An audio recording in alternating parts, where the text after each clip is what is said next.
এই খান্নাস হচ্ছে গোপন শত্রু, শয়তান হচ্ছে প্রকাশ্য শত্রু। বাবা রেফারেন্স দিচ্ছি কোরআনের, কোরআন থেকে রেফারেন্স দিচ্ছি। শয়তান সম্পর্কে কোরআনে 65টা আয়াত এসেছে। এই 65টা আয়াতের মধ্যে এই শয়তান রূপী খান্নাস কোথায় থাকে? এখন সমাজে গাব গাছে, বট গাছে, ইজল গাছে, তারপরে পায়খানায় আর খাইলা বিস্তার মধ্যে শয়তানের রাইখা মাশাআল্লাহ খুব সুন্দর জিনের ব্যবসা করবার লইছে। তাবিজ দেয়, জিন ছুটায় দেয়, জিন থেকে মুক্ত করে দেয়, জিনের বোতলে বন্দি করে দেয়। লাগে জানি জিন মিনারেল ওয়াটার টাস করে বন্দি করে দিল। কোরআন বলতাছে জিন মারা যায়, জিন জন্ম নেয়, জিন জন্ম দেয়, জিন মারা যায়। জিনের পোলাপান আছে, জিন সে রাজমিস্ত্রির কাম করে। হযরত সুলাইমান আলাইহিস সালাতু ওয়াস সালাম তিনি শয়তান দ্বারা মসজিদুল আকসা নির্মাণ করছে। শয়তান দ্বারা মসজিদুল আকসা নির্মাণ হয়েছে। আল কোরআন শয়তান দ্বারা সুলাইমান আলাইহিস সালাম মসজিদ নির্মাণ করলো। কি ব্যাপার বাবা? এই শয়তানের পরিচয়টা আজ পর্যন্ত ক্লিয়ার মানুষ জানলো না। তার জন্য মানুষ ইবাদত করতে চায়। মানুষ কিন্তু আল্লাহকে ভালোবাসে, মানুষ কিন্তু রাসূলকে ভালোবাসে, কিন্তু কিভাবে গেলে, কিভাবে চললে সে আল্লাহ পর্যন্ত পৌঁছতে পারবে সেই গাইডলাইনটা বুঝতে পারে না। এই জগতে সুফিরাই একমাত্র, আল্লাহর ওলিরাই একমাত্র এই গাইডলাইন দান করেছে যে আসো বসো শোনো, যদি বিবেচনা করো, যদি ভালো না লাগে চলে যাও। কারণ লা ইকরাহা ফিদ্দীন, দিনের উপরে বল প্রয়োগ নাই, ধর্মের উপরে বল প্রয়োগ নাই। লাকুম দীনুকুম ওয়ালিয়া দিন, তোমার ধর্ম তোমার দিন তোমার কাছে, আমার দিন আমার কাছে। বাবা এই শয়তান সে থাকে কোথায়? জিন আর ইনসানের অন্তরে। এখন আপনারা তো দলিল চাইবেন, আশেপাশে মাওলানা সাহেবরা আছেন, আলেম উলামা ইকরাম আছেন, এবং মাইকের শব্দ যেই পর্যন্ত যাচ্ছে অনেকেই সত্য শুনছে। শয়তান একটা, এই শয়তানের রূপ 4টা। এক শয়তান রূপ 4টা, আবার এই 4 রূপ মিলাইয়া যে রূপটা হয় তার একটা রূপ আছে। মোট এক শয়তানের 5 রূপ। দলিল কোথায়? কি কি রূপ আপনি একটু শুনেন। সেইটা কি? শয়তানের প্রথম রূপ ইবলিশ, দ্বিতীয় রূপ সে খান্নাস, তৃতীয় রূপ মারদুদ, চতুর্থ রূপ শয়তান। ইবলিশ, খান্নাস, মারদুদ, শয়তান। ইবলিশের 100%, মারদুদের 100%, খান্নাসের 100%, শয়তানের 100%, যোগ 400%। মিললে যে মালটার পয়দা হয়, যে জিনিসটা তৈরি হয়, সেই জিনিসটাকে বলা হয় খবিশ। কি বলা হয়? খবিশ। এই খবিশ যে এলাকায় থাকে, যদি মক্কায় আবু জেহেল নামক খবিশ ছিল, আল্লাহর রাসূলকে বহুত পেরেশান করছে। এই খবিশ যে জায়গায় থাকে ওই জায়গার ওলিয়ে কামেলও বহুত পেরেশান হয়। আমাদের এখানে খবিশ আছে না নাই? খবিশেরা কি খবিশগিরি করে না করে না? এই খবিশ থাকলে বড় বিপদ। আমি তো দেখি গলি গলিতে খবিশ বইয়া রইছে। এখন দলিল কোথায়? শয়তান, ইবলিশ, খান্নাস, মারদুদ, খবিশ, এই 5টা রূপের দলিল আল কোরআনে আছে। দেখেন দলিলগুলো নিয়ে নেন। আপনারা যদি সূরা বাকারা পড়েন, সেই বাকারার মধ্যে দেখবেন আল্লাহ বলতেছে উসজুদু লি আদম, হে ফেরেশতারা আদমকে সিজদা করো। ফাসাজাদু, সবাই সিজদা দিল, ইল্লা ইবলিশ, অহংকারী সিজদা দিল না। ইবলিশ সে আদমকে সিজদা দিল না। আদমকে কে সিজদা দেয় না? ইবলিশ। ফেরেশতারা কারে সিজদা দেয়? আদমকে। ফেরেশতারা কি আল্লাহর নূরের তৈরি ফেরেশতা। ফেরেশতা তৌহিদ রাজ্যে বাস করে, ফেরেশতা শিরক করে না। যারা শিরক করে না তারাও আদমকে সিজদা দিছে। তার মানে আদমকে সিজদা দেওয়া শিরক না। যদি আদমকে সিজদা দেওয়া শিরক হইতো তাহলে ফেরেশতারা আদমকে সিজদা দিত না। কারণ তৌহিদে যারা বাস করে তারা শিরক করে না। শিরক করে যারা তৌহিদ রাজ্যের বাহিরে বাস করে। তৌহিদ মানে কি? একত্ববাদ। একত্ববাদ মানে কি? যে আল্লাহর হুকুমে উঠে বসে, খায়, ঘুমায়, আল্লাহর হুকুমে, আল্লাহর ইচ্ছায় জীবন পার করে। সেই এর জন্য দেখবেন এই সৃষ্টি জগতে যত গাছপালা, তরু লতা, পশু পাখি যাহা কিছু আছে সবাই আল্লাহর ইচ্ছায় ওঠে, আল্লাহর ইচ্ছায় বসে, আল্লাহর ইচ্ছায় চলাফেরা করে, আল্লাহর ইচ্ছায় জীবন যাপন করে। এর জন্য আমরা এই তৌহিদবাসীরে ধরে ধরে খেয়ালে গরু জব করি না? গরু তৌহিদে বাস করে, থানায় যা মামলা করে যে আমার পোলার আজকে জব করে খাইছে, গরুর বাছুর বাইন্দা দুধ খাই না? খাই তো। তৌহিদ বাসে তো অভিযোগ নাই। অভিযোগ হলো যত শয়তান আলা মানুষের। হ্যাঁ বাবা, কারণ শয়তান যেখানে স্বার্থ সেখানে, শয়তান যেখানে ক্ষমতার পূজা সেখানে, শয়তান যেখানে বস্তুবাদী ধর্ম সেখানেই। তাই এই ইবলিশ প্রথম রূপ সূরা বাকারা। তারপরে শয়তান। আমরা কোরআন তেলাওয়াতের পূর্বে বলি না, আউযু বিল্লাহি মিনাশ শাইতানির রাজীম। রব, আয় আমার আল্লাহ, আমি এই পাথরের আঘাত খাওয়া শয়তান হতেই তোমার আশ্রয় চাই। শয়তান সব সময় পাথরের আঘাত খায়, যে সব সময় মারে ভতি পাথরের আঘাত খায়। এই বস্তুবাদী এই পৃথিবীর পাথর না, এই বস্তু জগতের পাথর না, মারভতি পাথর, গুপ্ত পাথর, রহস্যময় পাথর, যেই পাথরের আঘাত শয়তান সর্বসময়ে খায়, তার থেকে আমি পানা চাই। 3 নম্বর রূপ খান্নাস, সূরা নাস, 114 নম্বর সূরা নাস। কুল আউযু বিরাব্বিন নাস, মালিকিন নাস, ইলাহিন নাস, মিন শাররিল ওয়াসওয়াসিল খান্নাস, আল্লাযী ইউওয়াসউইসু ফি সুদুরিন নাস, মিন শাররিল ওয়াসওয়াসিল খান্নাস। তোমার অন্তরের মধ্যে খান্নাস রূপী শয়তান সর্বক্ষণ ওয়াসওয়াসা দিতেছে। এই সারা পৃথিবীতে যত মানুষ আছে, জাতি ধর্ম বর্ণ নির্বিশেষে, সবার অন্তরে এই খান্নাস রূপী শয়তান সে বসে বসে গোপনে শত্রুতা করে, গোপনে গোপনে কামনা জাগায় দেয়। খান্নাসের বাংলাই হচ্ছে কামনা। কামনা, এই কামনা নিয়ে পৃথিবীর সকল মানুষ বাস করে। শুধু খান্নাস রূপী শয়তান মুক্তকে আল্লাহর মুমিনগণ, আল্লাহর ওলিগণ, আল্লাহর বন্ধুগণ, আল্লাহর রসুলগণ, আল্লাহর নবীগণ, আল্লাহর আব্দুহগণ, এই আল্লাহর নবী, আল্লাহর রসুল, আল্লাহর ওলি এবং আল্লাহর যারা মুমিন, মুত্তাকি, মুহসিনিন, সাবিরিন, এদেরকে শয়তান ধোঁকা দিতে পারে না। এবং যিনি উঁচু স্তরের আমানু, বিশ্বাসী, রসুলের মুরিদ, রসুলের প্রেমিক, যিনি উঁচু ক্লাসের যে আমানু, সে তাকেও শয়তান ধোঁকা দিতে পারে না। কার্যকর নাল কোরআন আল্লাহ কইয়া দিয়েছে।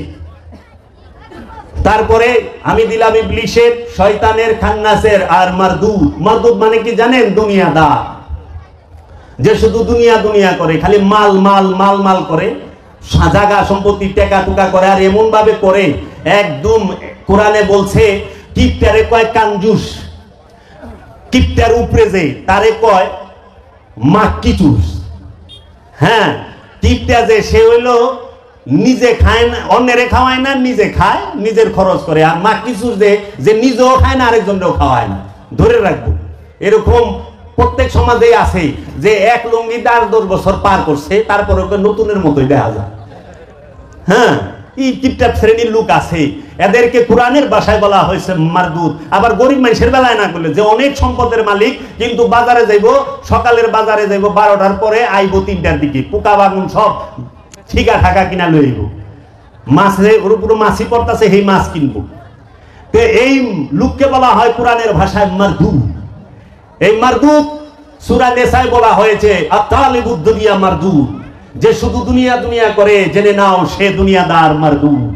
খালি মাল মাল করে, সম্পদ সম্পদ করে, এত টাকা দিছে।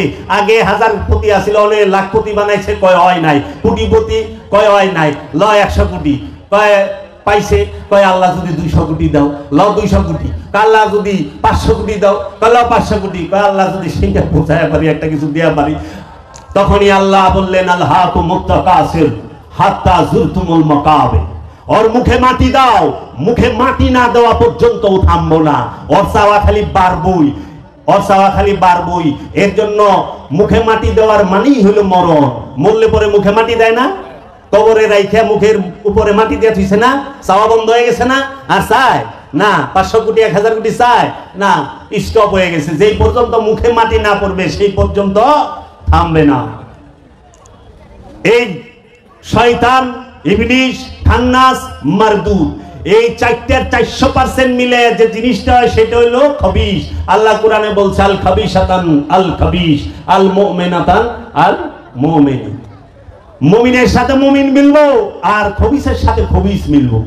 খবিসের সাথে খবিস মিলে ওই যে বলে যে রুহু আনমান ফেরেশতা, যদিও কথাটায় সূক্ষ্ম ভুল আছে, এইটা হবে যে নফস আনমান ফেরেশতা, কারণ রুহের এখানে ফেরেশতা না, কারণ রূহ আল্লাহর সুপ্ত রূহ, রুহের কোনো ভাগ নাই।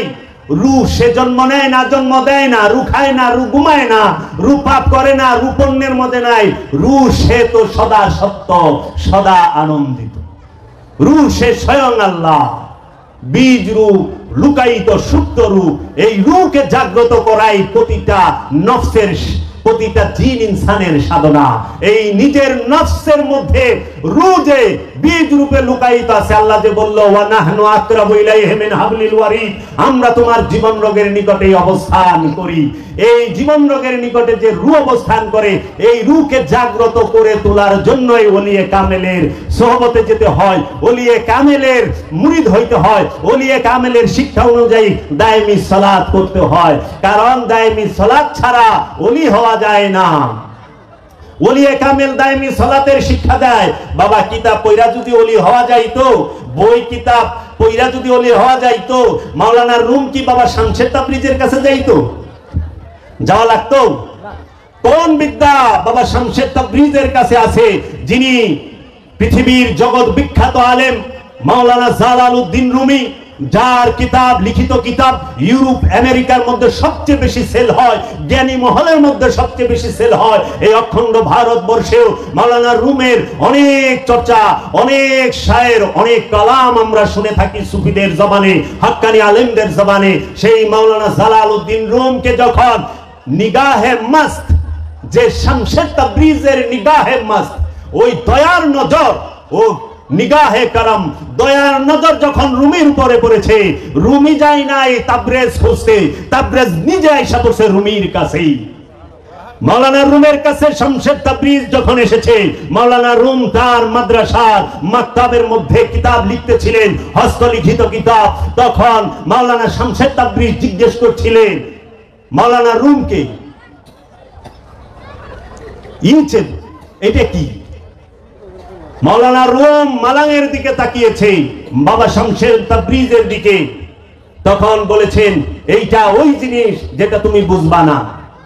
মাওলানা রুম যখন এই কথা বলেছে, বাবা শামসের তাবরিজ জালালি ভাবে এসে গেছেন, ওনার জালাল তার মধ্যে এসে গেছে। তিনি বলছে, আমি যেটা বুঝি না সেটা থাকবে কেন? আমি যা জানি না সেটা থাকার অধিকার নাই। হাত দিয়া থাপাদা দইরা ওই পানির ভাটি ছিল, ফেইকা ফালাই দিছে।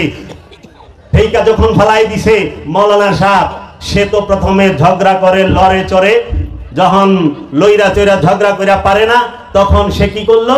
কান্না শুরু করলো। আর যখন কান্না শুরু করে, দয়ালদের দয়া লাগে, দয়ালেরা দয়া করে, আয় তুই কান্দিস না, আমি চুপ করায় দে, আয় কি চাস ক।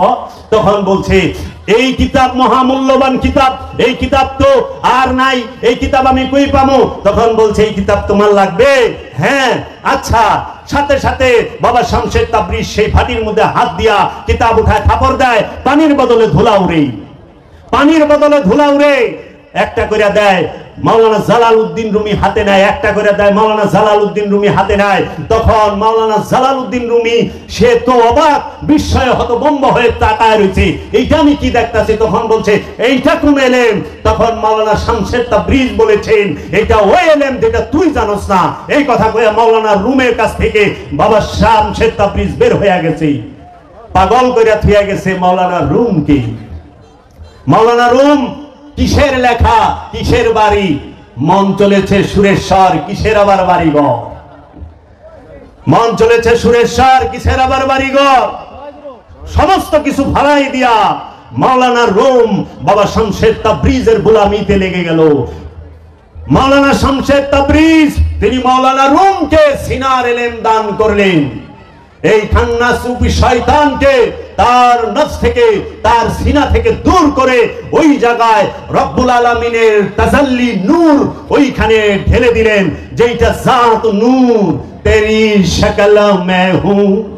मौलाना रूम जखन সেই নূর পায় তখন কালামে বলে तेरी शक्ल मैं हूँ मेरे जान तू है तेरी शक्ल मैं हूँ मेरे जान तू है ना मैं ना तू तो ना मैं ना तू तो फकत ये की हूँ है तकबीर तकबीर रिसाला रिसाला दयाल बाबा दरबार शरीफ दयाल बाबा रोहित चांद दयाल बाबा रोहित चांद তাই আল্লাহর ওলি বলে থাকেন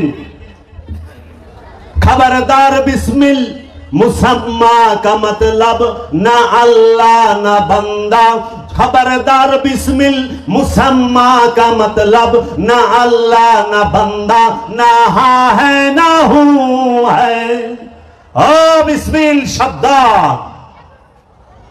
मुसम्मा का मतलब চরম সত্যের অর্থ হচ্ছে না আল্লাহ না বান্দা চরম পর্যায়ে চরম হাকিকতে সত্য যে চির সত্য আল্লাহ না বান্দাও না হাও না হুও না তিনিও না তুমিও না আমি আনাল হক তাই মনসুর হাল্লাজ সেই খান্নাস রূপী শয়তান মুক্ত হয়ে আপন মুর্শিদের মহান নূরের মাঝে ফানা ও বাঁকা হয়ে রবের মহান নূরের মাঝে ফানা ও বাঁকা হয়ে যেই দিকেই তাকাইছে সেই দিকেই সে তার রবকে দেখেছে আল্লাহ কোরআনে বলেছেন আইনামা তুওয়াল্লু ফাসাম্মা ওয়াজহুল্লাহ একটি খান্নাস রূপী শয়তান মুক্ত নব সে যখন রবের মহান নূরের মাঝে ফানা হয় তখন সে যেদিকে তাকায় সে আল্লাহকেই দেখে সামনেও আল্লাহ পিছেও আল্লাহ ডাইনেও আল্লাহ বামেও আল্লাহ উপরেও আল্লাহ নিচেও আল্লাহ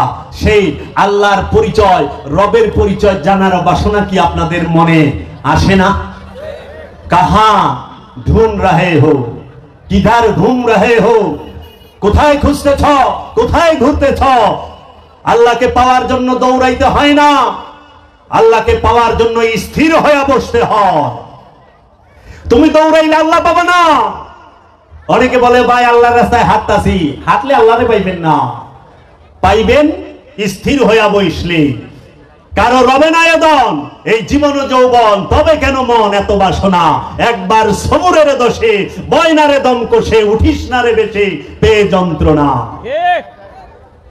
আল্লাহকে যে পাইতে চায় তাকে মহা মুসিবতের ভিতর দিয়া পার হইতে হবে সমস্ত মুসিবত সমস্ত আপদ বিপদ রবের মহব্বতে মুর্শিদের মহব্বতে যখন নিজের বুকে ধারণ করবে যে মহব্বতের চোটে যে তার গর্দান উঠাইতে পারবে না যে সেজদা থেকে মাথা উঠাইতে পারবে না তখন মুর্শিদ ডাক দেবে বুয়ালি তুই তো আমার বান্দা আমি তোমার সামনে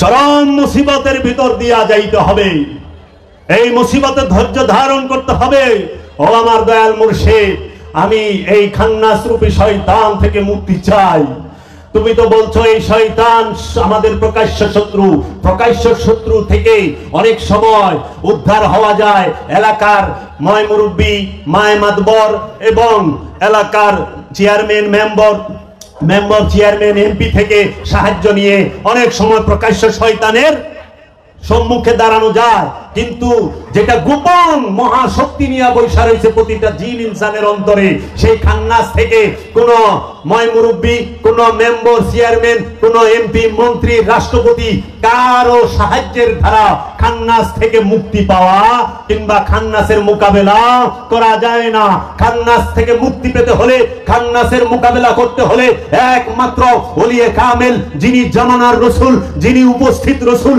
যিনি সম্মুখ গুরু যিনি ওলিয়ে কামেল তার সাহায্য নিতে হবে এই ওলিয়ে কামেল এই মুর্শিদে মুকাম্মেল শিখিয়ে দেবে কিভাবে নাফি ইসবাতের জিকির করতে হয় নাফি ইসবাত কি এই লতিফা কি কিভাবে এই জিকির করতে হয়, কোন লতিফা থেকে কোন লতিফায় জিকির যায়, কিভাবে দায়মি সালাত করতে হয়, এই দায়মি সালাতের শিক্ষা নিতে হয়। কিতাব কুরআন যে সমস্ত আলেম সাহেবরা পাঠ করেছেন তারা ওয়াক্তি সালাতের নিয়ম পদ্ধতি মাসলা মাসাইল সব বলতে পারে, কিন্তু দায়মি সালাতের বিষয় তারা জানে না।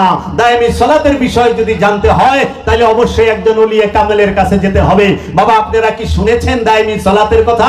দায়মি সালাতের কথা যে কোরআনে স্পষ্ট ভাবে আছে। সূরা মারিজ 70 নম্বর সূরা 23 নম্বর আয়াতে আল্লাহ বলছেন, আল্লাযিনা হুম আলা সালাতিহিম দায়মুন, তাহারাই মুসল্লি যারা সর্বক্ষণ সংযোগ যোগাযোগের উপরে অবস্থান করে, সংযোগ যোগাযোগের উপরে থাকে, হর হামেশা সর্বক্ষণ তাকে আল্লাহর রবের প্রেরিত রাসূলের ধ্যানে খেলে সর্বসময় রবের জিকিরে ফিকিরে থাকতে হবে। কিভাবে সেটা থাকা যায় সেটা ওলিয়ে কামেল শিখিয়ে দেবে। এর জন্য আপনারা ওয়াক্তি সালাতের সাথে অবশ্যই দায়মি সালাত সম্পর্কে জানার চেষ্টা করবেন এবং দায়মি সালাত পাঠ করবেন এবং দায়মি সালাতের মধ্যে থাকার চেষ্টা করবেন। কারণ আল্লাহ নিজেই কোরআনে বলেছে, তুমি রুকু করো রুকুকারীর সাথে প্রথমে জোড়ায় জোড়ায় তারপরে একা একা, তুমি সেজদা করো সেজদাকারীর সাথে প্রথমে জোড়ায় জোড়ায় তারপরে একা একা, তুমি আল্লাহর জন্য দাঁড়াও প্রথমে জোড়ায় জোড়ায় তারপরে একা একা। সূরা সাবার 46 নম্বর আয়াতে আল্লাহ বলছে, তোমরা আল্লাহর জন্য দাঁড়াও প্রথমে জোড়ায় জোড়ায় তারপরে একা একা। মুফাসসিরিনগণ এইখানে বলছে এইটা সালাতের জন্য বলা হয়েছে, সালাতে দাঁড়াও প্রথমে জোড়ায় জোড়ায় তারপরে একা একা। এই সালাত কেন করেন? ওযু করার জন্য। ওযু করার জন্য। সেই ওযু কি হাকিকি ওযু, মেজাজি ওযু না, পরিষ্কার না। পরিষ্কার এক বিষয়, ওযু আর এক বিষয়। পরিষ্কার হওয়া যায় পানি দিয়া, সাবান দিয়া, শুকনা মাটি দিয়া, পবিত্র মাটি দিয়া তায়াম্মুম করে, গোসল করে পরিষ্কার হওয়া যায়, হাত মুখ দিয়ে পরিষ্কার হওয়া যায়। পরিষ্কার হয়ে গেলেন, এখন পরিষ্কার হয়ে সালাত করবেন আপন মুর্শিদের সাথে, আপন গুরুর সাথে, ওলিয়ে কামেল যে আছে তার কাছে বায়াত হয়ে তার কথা মতো এই পবিত্রতা হাসিলের জন্য, পবিত্র হওয়ার জন্য আপনি কি করবেন? রাসূলের সাথে, মুর্শিদের সাথে, ওলিয়ে কামেলের সাথে দায়মি সালাত করবেন। বছরকে বছর 12 থেকে 16 বছর দায়মি সালাত করতে করতে নিজের নফসকে পবিত্র করবেন, কলবকে পবিত্র করবেন। পবিত্র করার বস্তু দেহ নাকি কলব? আল্লাহ কাকে পবিত্র করতে বলছে? কলবকে। কলব কি পানি দিয়া পবিত্র হয় বাবা? পানি দিয়া কলব পবিত্র করন যায়? পানি দিয়া দেহ পবিত্র করা যায়, পানি দিয়া দেহ পরিষ্কার করা যায়, কিন্তু কলব তো পরিষ্কার করা যায় না। পানি দিয়া চোখ ধুইতে পারবেন, দৃষ্টি ধুইতে পারবেন না। পানি দিয়া কান ধুইতে পারবেন, কানে পানি দিতে পারবেন, কিন্তু শ্রবণ যেটা শয়তানের ডাক যে শুনেন সেই ডাক পবিত্র করতে পারবেন পানি দিয়া? না। পানি দিয়া জিহ্বা ধোয়া যায়, মুখ ধোয়া যায়, কিন্তু জবান তো ধোয়া যায় না। যায়? কথা ধুইতে পারবেন? তো জবান ধুইতে পারতেছেন না পানি দিয়া, তাহলে জবান ধুইবেন কি দিয়া? জবান ধুইবেন রবের জিকির দিয়া, মুর্শিদের জিকির দিয়া, দায়মি সালাতের মাধ্যমে। হাত ধুইতে পারবেন কি দিয়া? পানি দিয়া।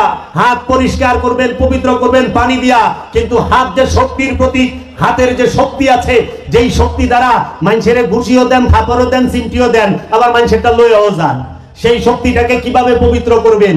এর জন্য আগে জানেন পবিত্র কি কাকে করবেন আর পরিষ্কার কারে করবেন। এর জন্য পানি দিয়া যদি আপনি, আপনাদের মানিকগঞ্জের এই ধামরার পাশেই তো মনে হয় পদ্মা নদী, পদ্মা নদীর মধ্যে যা ডুব দিলেও কি পবিত্র হয়ে পারছেন? এটা কেউ কয়ে পারবো? আরে আপনারা তো ছাড়েন, ইমাম সাহেব কয়ে পারবো না যান পদ্মা নদীর থেকে গোসল করছি হন পবিত্র। কারণ আল্লাহ কইছেন যে পবিত্র সেই জান্নাতি, যে পবিত্র সেই জান্নাতি। দলিল কাদ আফলাহা মান তাযাক্কা, ওই ব্যক্তি সফল যে নিজেকে পবিত্র করেছে। কাদ আফলাহাল মুমিনুন, ওই ব্যক্তি সফল যে মুমিন হইতে পেরেছে। কলবকে পবিত্র না করে কেউ মুমিন হইতে পারে না। এর জন্য মুমিন হইতে গেলে কলবকে পবিত্র করতে হবে।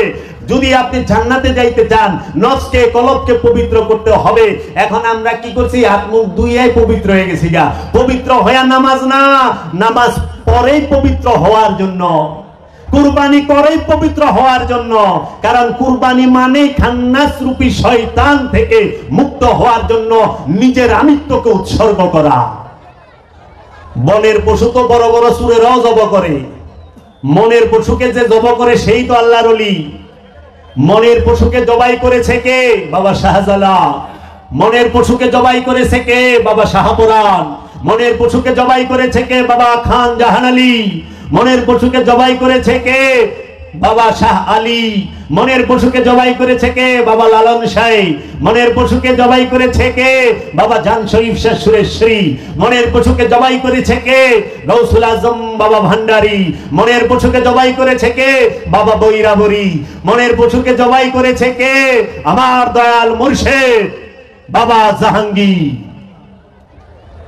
এই মনের পশুকে যে জবাই করে সে হয় অলি, আর বনের পশুকে জবাই যে করে সে হয় আমানু। বনের পশু জোর করে জবাই করান যায়, আর মনের পশু মহব্বতে জবাই করতে হয়। তাই কাজী নজরুল ইসলাম বলেছে, মনের পশুকে করো জবাই, পশুরা বাঁচে, বাঁচে সবাই। আগে নিজের মনের পশুকে জবাই করো, তারপরে বনের পশুকে জবাই করলে বনের পশু তোমার কাছে জবাই হইয়া ধন্য। কারণ আল্লাহর ওলির কাছে, আল্লাহর ওলির কাছে, আল্লাহর ওলির হাতে জীবনটা গেছে, তার রক্ত মাংস ধন্য। এর জন্য বাবা যান পবিত্র করবেন অন্তরকে, মনকে। মনের পশুটা, মনের হিংস্রতাকে আগে জবাই করে, মনের পশুকে তাজা রাইখা বনের পশুকে যতই জবাই করেন কোনো লাভ নাই। কারণ আমরা বাংলাদেশে দেখি অনেক বড় বড় খারাপ লোক 10টা 15টা জাহাজের সমান গরু জবাই করে। এই ছাগল কাণ্ডে তো এবার একজনের চাকরি গেছে গা, 15 লাখ টাকার ছাগল জবাই করছে না। মনে করেন এই ছাগল দিয়ে হ্যাঁ নিজেই শেষ, চাকরি গেছে গা। কি গুণ কুরবানি করলো, চাকরি শেষ। তো কাজেই হজ করবেন, কুরবানি করবেন, যাকাত দিবেন, ফিতরা দিবেন, সালাত করবেন, সমস্ত কিছু একটা কারণে, কলবকে পবিত্র করার জন্য। কলব পবিত্র, নফস পবিত্র, আপনি আল্লাহর বান্দা, আপনি তাওহীদ রাজ্যের অধিবাসী, আপনি নিজেই আল্লাহর বান্দা হয়ে বৈশা রইছেন। এর জন্য আল্লাহ বলছেন, ওয়াকালা রাব্বুকুম উদুনি আস্তাজিব লাকুম, সূরা মুমিনের 60 নম্বর আয়াত। আল্লাহ রাব্বুল আলামিন বললেন, সুতরাং তুমি তোমার রবকে, তোমরা তোমার রবকে একা ডাকো, সঙ্গে সঙ্গে তোমরা জবাব পাবে। আল্লাহকে ডাকতে হবে কিভাবে? একা, দুয়ে ডাকলে হবে না। এখন আমাদের দেশে এইটার অর্থ অনেকে উল্টা করে, কয় আল্লাহ বলছেন তুমি আল্লাহকে ডাকো, আল্লাহর সাথে সাথে জবাব দিবে, তাই নাকি? হ্যাঁ হ্যাঁ। তাহলে এই যে বড় বড় হোটেলে, রেস্টুরেন্টে, বিভিন্ন বিল্ডিং এ যে আগুন লাগে, এরা কি আল্লাহরে কম ডাকে? আল্লাহ তো জবাব দেয় না, থাকবে আল্লাহরে ডাকে নাই? ডাকছে তো। এই যে এত অ্যাক্সিডেন্ট হয়ে পানিতে দুইবার লঞ্চ দুইবার মরতাছে না, বিমান ব্রাস্টে মরতাছে না, মরতাছে তো। আচ্ছা ইরাকিরা কি আল্লাহরে ডাকে নাই? আল্লাহ শুনছে, সাথে সাথে বোম ফিরাইছে। সিরিয়ানরা, ইয়ামেনিরা, আফগানিরা না, আল্লাহ শর্ত দিয়েছে একা ডাকবা। সেই একা কোন একা? সেই একা কোন একা?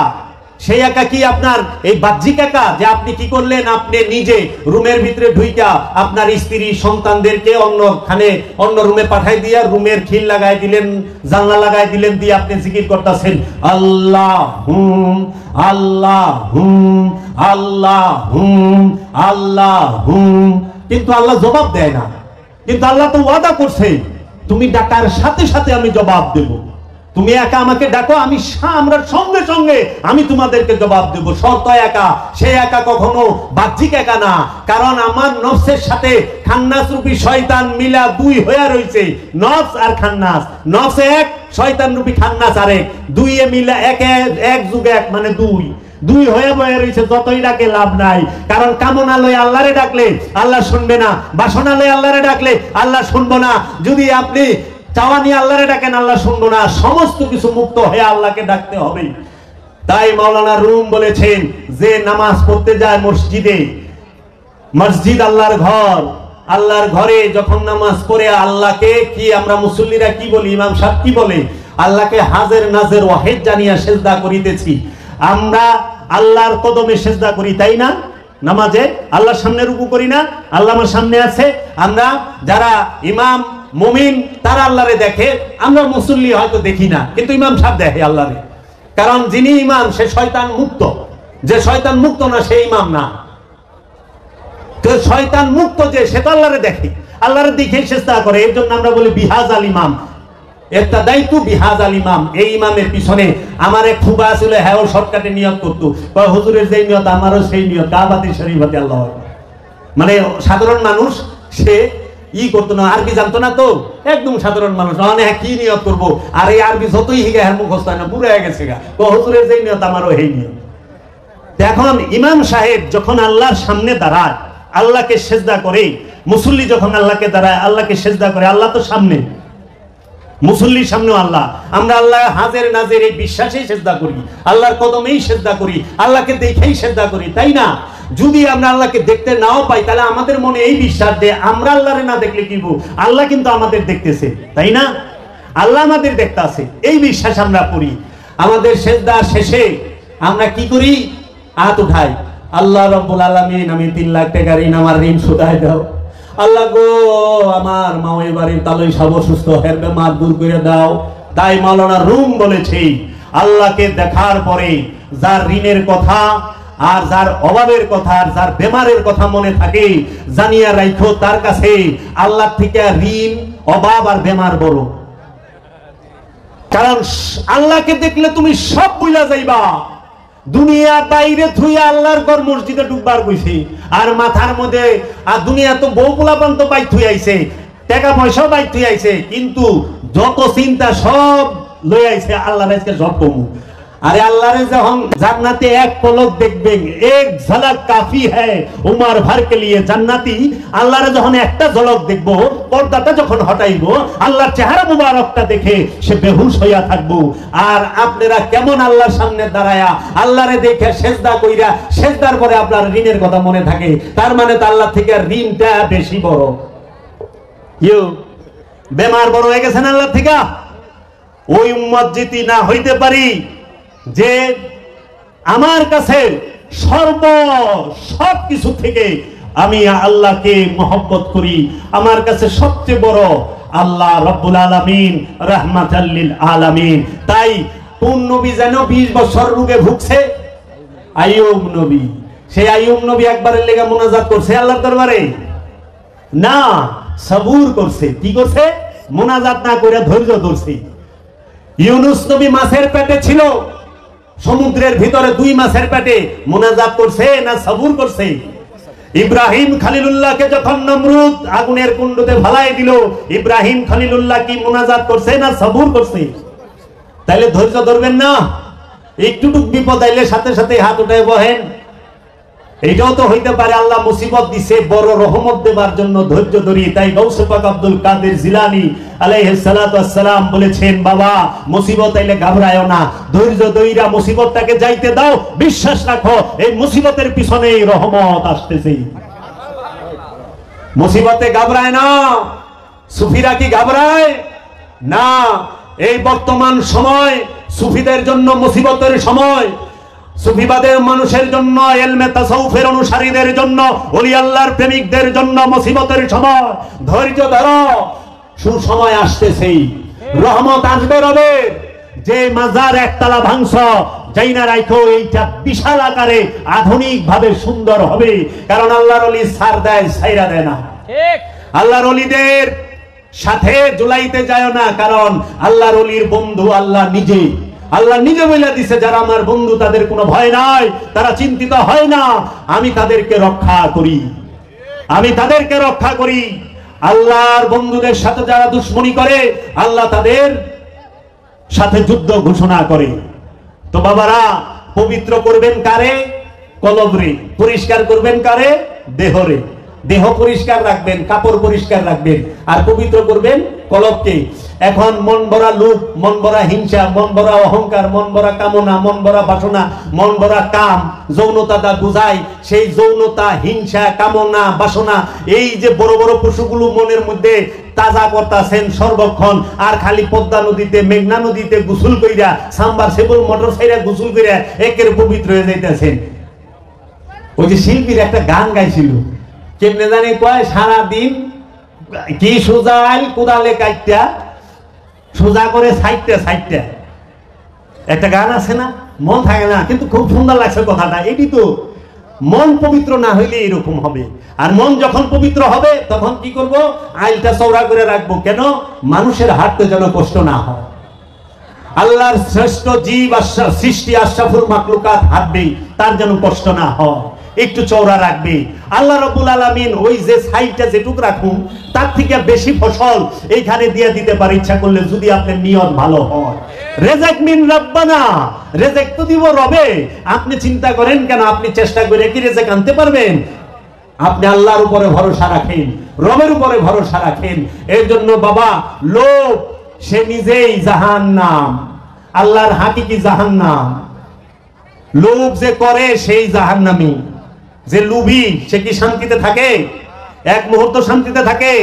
এখন আমাদেরকে বলে যে জাহান্নামে যাইবা, রে জাহান্নামে যাইবা না, জাহান্নামে আসো। সুফিরা কয়, ওলিরা কয় জাহান্নামে কেউ যাইবা না, জাহান্নামে আসো। জাহান্নাম থেকে মুক্তি লইয়া জান্নাতে প্রবেশ করো। এর জন্য আল্লাহর তরফ হইতে আল্লাহর রসুল, আল্লাহর ওলি পাঠাইছে যে তোমাদেরকে আল্লাহর ওলিরা, আল্লাহর রসুল জান্নাতে পাঠাইবো কেমনে? এই লুপ থেকে মুক্ত করে দিবে, লুপ মুক্ত হওয়ার শিক্ষা দেবে, দায়মি সালাতের মুরাকাবা মুশাহিদার শিক্ষা দেবে। যেই শিক্ষা আল্লাহর রসুল, আল্লাহর হাবিব সরকারে দু আলম, তাজদারে হরম, ताजदार मदीना, साहिबे मिराज, सुल्तान अंबिया, इमाम किबलतैन, सैयदुल अंबिया, सैयदुल बशर, आबुल काशिम मोहम्मद मुस्तफा अहमद मुस्तफा सल्लल्लाहु अलैहि वसल्लम, तिनी জাবালে নূর পর্বতের 2500 ফিট উচ্চায় 15 বছর 1 মাস 19 দিন মুরাকাবা মুশাহাদায় ধ্যান সাধনা করে আমাদের মতো পাপী উম্মতদেরকে শিখিয়ে দিয়েছে। দেখো বাবা, যদি তোমরা নিজের নফস থেকে খান্নাস রূপী শয়তানকে দূর করতে চাও, তাহলে পরে খান্নাস রূপী শয়তানকে মুসলমান করতে চাও, তাহলে পরে এইভাবে নির্জনে নিরালায় একটানা সময়ে অসময়ে 15 বছরের অধিক মুরাকাবা মুশাহাদা করো। করার পরে দেখবা রবের তরফ হইতে রুহুল আমিন কোরআনের বাণী নিয়ে এসে গেছে। আল্লাহর হাবিব রাহমাতাল লিল আলামিন তোমার হয়ে গেছে, তুমি আল্লাহর হাবিব রাহমাতাল লিল আলামিনের হয়ে গেছো। শুধু কি মহানবী মুরাকাবা মুশাহাদা করেছে? না, আমরা দেখি ঈসা রুহুল্লাহ, তার মাতা মা মারিয়াম, তিনিও মেহরাবের মধ্যে মুরাকাবা মুশাহাদা করেছে। সেই মেহরাব নির্মাণ করে দিয়েছে মুসা কালিমুল্লাহ। এবং আমরা দেখতে পাই হযরত জাকারিয়া আলাইহিস সালাম মেহরাব নির্মাণ করে দিয়েছে মা মরিয়মকে। এবং আমরা দেখতে পাই মুসা কালিমুল্লাহ তুর পাহাড়ে 40 দিনের মুরাকাবা করেছে। ইউনূস নবী মাঠে মাছের পেটে মুরাকাবা করেছে। ইব্রাহিম নবী আগুনের কুণ্ডুর ভিতরে মুরাকাবা করেছে, করে নাই?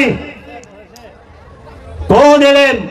একবার বিবেচনা করেন, কোন সেই জ্ঞান যে আগুনের তকদির পাল্টায় দেয়? নমরুদ আগুনের কুণ্ড বানায়া ইব্রাহিম খলিলুল্লাহ ইব্রাহিম আলাইহিস সালাতু ওয়াস সালামকে যখন আগুনের সেই কুণ্ডের মধ্যে নিক্ষেপ করে, তখন আল্লাহ আয়াত নাযিল করে, কুল্লা ইয়া নারু কুনি বারদাও ওয়া সালামুন আলা ইব্রাহিম। হে আগুন, তুমি তোমার শান্ত রূপ ধারণ করো আমার খলিল ইব্রাহিমের উপরে।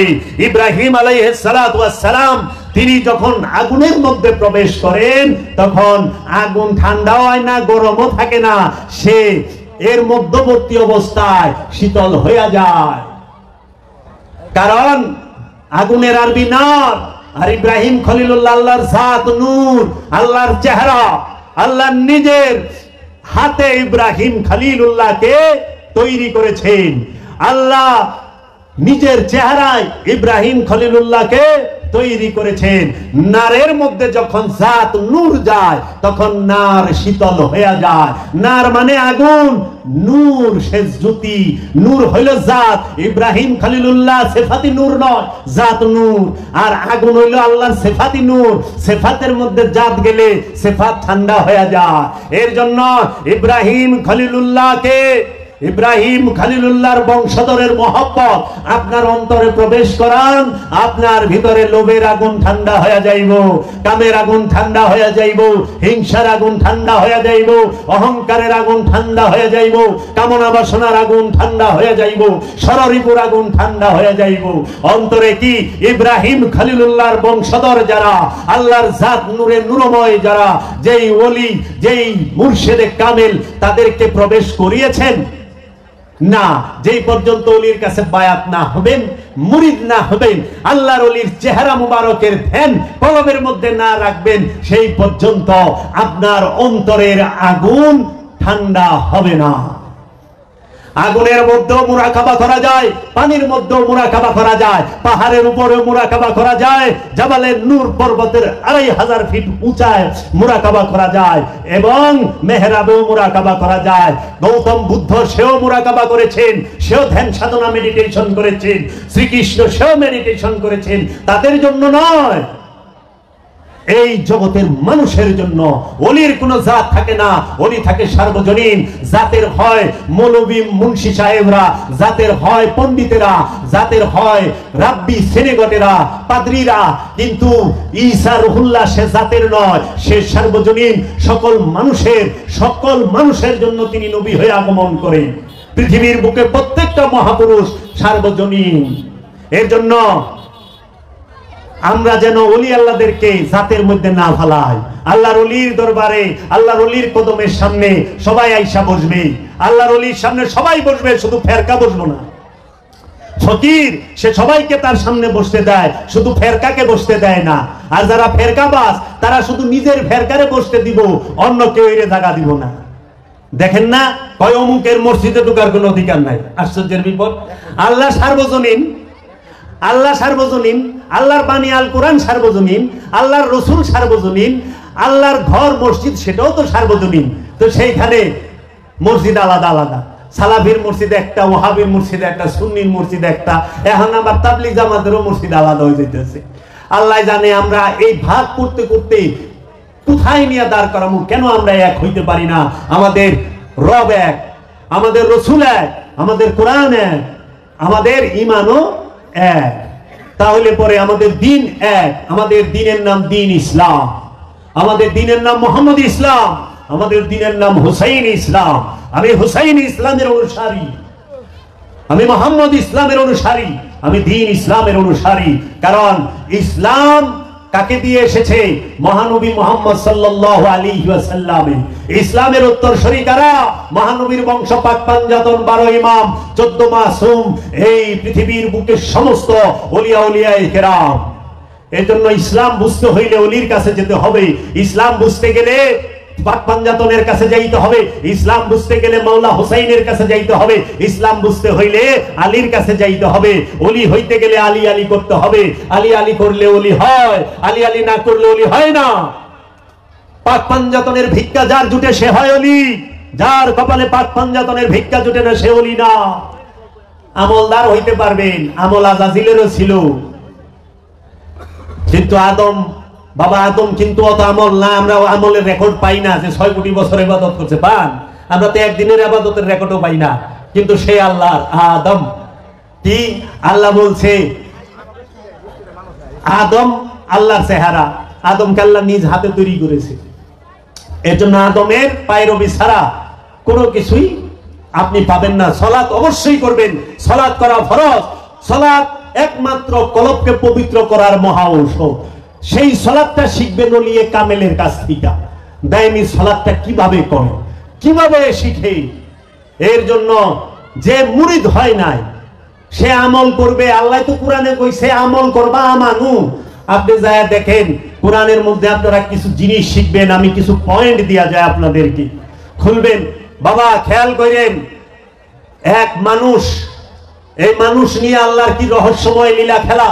এই মানুষের জমানেই মানুষ রূপী রসুলের জবান মুবারকে, ঠোঁট মুবারক আল্লাহর বাণী আল কোরআন পাই। আবার এই মানুষ রূপী আবু জেহেলের জবানে আমরা শয়তানের পচা বচন পাই না? মানুষ আল্লাহরও রহস্য, মানুষ শয়তানেরও রহস্য। এই মানুষ ছাড়া আল্লাহ পাইবেন না, আবার মানুষ ছাড়া শয়তানও পাইবেন না। মানুষ রূপে আপনি কি কি পাচ্ছেন একটু খেয়াল করেন। এক মানুষ তার দুইটা দিক। এই এক মানুষ ডাইন দিক যদি আপনি খেয়াল করেন যা দেখবেন এই মানুষই সে কি হচ্ছে। মানুষ যখন রসুলের কাছে মুরিদ হয়, ওলির কাছে মুরিদ হয়, তিনি হয় আমানু। আমানু যখন রসুলের কথা মতো নামাজ, রোজা, হজ, যাকাত, কুরবানি করে, এই আমলে সালেহা করে, তিনি হয় তখন মুসল্লি। তাকে কোরআন মুসল্লি বলে ডাকে। মুসল্লি যখন এগুলোর উপরে সর্বক্ষণ থাকে, কামিয়াব হয়, তখন সে হয় মুহসিনিন, তারপরে হয় মুত্তাকিন, তারপরে হয় সাবিরিন, তারপরে হয় মুমিন, তারপরে সে হয় রসুল। মুমিনদের থেকে রসুল নির্বাচিত হয়। এই মানুষ থেকেই এই মানুষই আমানু হয়, মানুষই মুসল্লি হয়, মানুষই মুহসিনিন হয়, মানুষই মুত্তাকি হয়, মানুষই সাবেরিন হয়, মানুষই মুমিন হয়। এই মানুষ রূপে রাসূল হয়, মানুষ রূপে নবী আগমন করে, মানুষ রূপে রাসূল আগমন করে, মানুষ রূপে ওলি আগমন করে, মানুষ রূপে আব্দুহু আগমন করে।